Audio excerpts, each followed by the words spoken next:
Hello guys, welcome back to my YouTube channel. तो ये मेरा थर्ड वीडियो है general intelligent and reasoning ability non nursing part का। ठीक है, तो अभी हम केवल नॉन नर्सिंग पार्ट का ही स्टडी कर रहे हैं, क्योंकि दिल्ली वाले क्वेश्चंस पेपर में ऐसे कुछ क्वेश्चंस पेपर पूछे गए हैं। और चूंकि ये जो पेपर है वो दिल्ली का ही है, दिल्ली DSSB ANM का क्वेश्चंस पेपर है ये। मैंने आपको पहले वाले वीडियो में इसका फ्रंट पेज भी दिखाया था, आप देख सकते हो कुछ ऐसे है। और दिल्ली वाले स्टूडेंट का जितने भी लोगों ने फॉर्म डाला है उनका एडमिट कार्ड भी आ चुका है, तो आप कृपया करके एडमिट कार्ड को डाउनलोड कर लें। और जो ये क्वेश्चंस है ये general intelligence and reasoning ability से क्वेश्चंस पूछा गया है।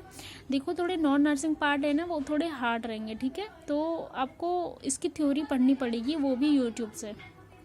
ठीक है, तो ये सारे क्वेश्चंस है ना, ये general intelligence and reasoning ability, इसमें आपको क्या पढ़ना पड़ेगा, इसमें आपको कोडिंग और डिकोडिंग पढ़नी पड़ेगी। और जो रिलेशनशिप वाले क्वेश्चंस आते हैं रीजनिंग वाले, वो आपको पढ़ना पड़ेगा। ठीक है, तो हम स्टार्ट करते हैं। हर सेक्शन से 20 मार्क्स का नॉन नर्सिंग पार्ट में क्वेश्चंस पूछा जाएगा। ठीक है, इसमें से हमने 3 तो पढ़ लिया था, हिंदी लैंग्वेज पढ़ लिया था और जनरल अवेयरनेस पढ़ लिया था। ये मेरा थर्ड वीडियो है, वो है general intelligence and reasoning ability. ठीक है, तो फर्स्ट क्वेश्चन देखो दिया है, choose the one that does not belong of the group of the other 3। तो इसमें ऑप्शंस हैं, वो है 12 राइट है। अगर आप हिंदी में कंफर्टेबल है तो हिंदी में पढ़ सकते हो। ठीक है, देखो हिंदी में दिया है, बाकी तीनों के समूह से संबंध न रखने वाले का चयन कीजिए, तो वो 12 नंबर है। ठीक है, ऑप्शन ए इज राइट है। एंड 22 का जो क्वेश्चन है वो देखो, वो आप पढ़ो, वो उसमें क्या कह रहा है। यदि ए की जगह 2, बी की जगह 3 और सी की जगह 4 और डी की जगह 2 और ई की जगह 3, एफ की जगह 4 इस प्रकार आगे बढ़ा जाता है, तो लाइन शब्द को अक्षरों में अंकों में मूल्य का कुल योग कितना होता है, वो है 14। ठीक है, इसके लिए मैंने बता दिया कि आपको थ्योरी पढ़नी पड़ेगी, तभी आपको समझ में आएगी। वो भी कोडिंग और डिकोडिंग पढ़ना पड़ेगा, क्योंकि उसी से रिलेटेड इसमें ज़्यादा क्वेश्चंस पूछे गए हैं, जो कि जनरल और रीजनिंग एबिलिटी वाला है। ठीक है, एंड देखो आपको दिया है 24, आगे 23 का नहीं समझ में आया। ठीक है, 24 में देखो दिया आपका 26 के निर्देश में ABCD और F वृत्ताकार केंद्र और कुल अभिभावक बैठे हैं, तो B और D का तुरंत पड़ोसी है, C का A का तुरंत पड़ोसी है, लेकिन F का तुरंत पड़ोसी नहीं है, ये B के तुरंत बाईं ओर। इसमें आपका ऑप्शन डी राइट होगा, F है। ठीक है, इसमें आपको आंसर भी बताया गया है, उससे आप थ्योरी पढ़ोगे तो आपको समझ में आएगा, ऐसे ऑप्शनल नहीं समझ में आएगा। ठीक है, किसी भी चीज़ के लिए आपको थ्योरी पढ़नी पड़ेगी। ठीक है, एफ के पड़ोसी कौन है, तो यहाँ पे दिया गया option C is right, D और ई है।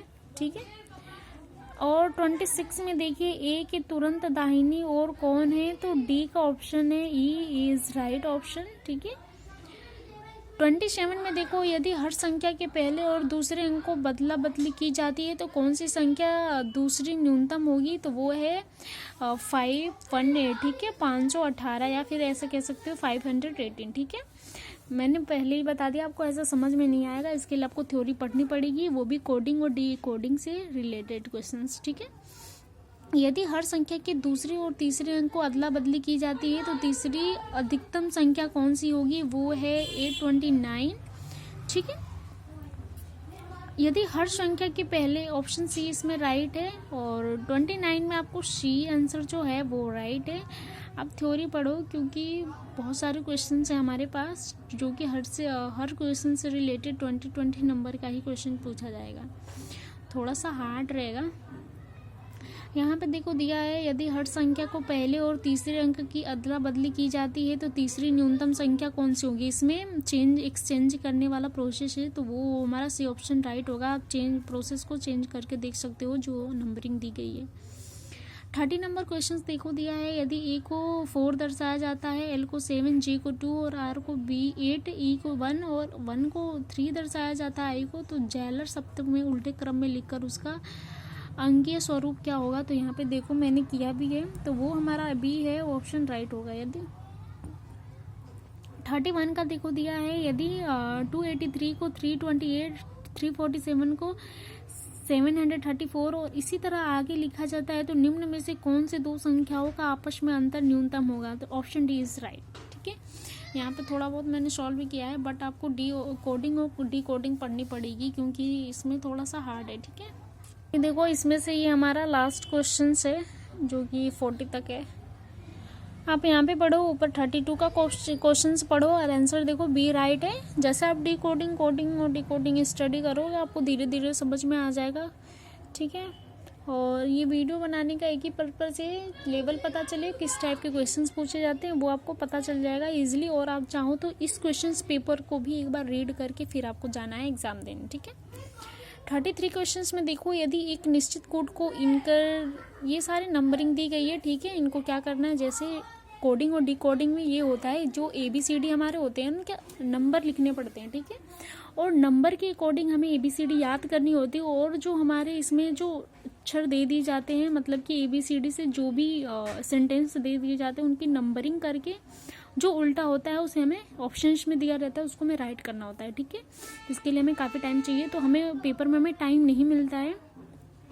2 घंटे का पेपर रहेगा, 200 क्वेश्चंस रहेंगे हमारे पास सॉल्व करने के लिए, तो इसलिए आपको कोडिंग और डिकोडिंग पढ़नी है। 34 वाले क्वेश्चंस में देखो दिया है, क्रम में ऐसे कितने प्रतीक है जिसके पहले अक्षर आता है, तो 3 है, 3, ठीक है।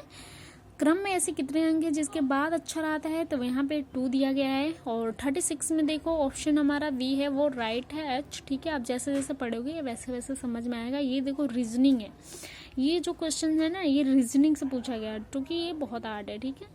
तो इसके लिए आपको थ्योरी पढ़नी पड़ेगी। तो आप क्वेश्चंस को देख सकते हो और जो आंसर है उस पर भी टिक किया गया है, उसको भी आप एक बार पढ़ सकते हो, ठीक है। तो थैंक यू। अगर आपको ये वीडियो अच्छी लगी है तो लाइक एंड सब्सक्राइब जरूर करें।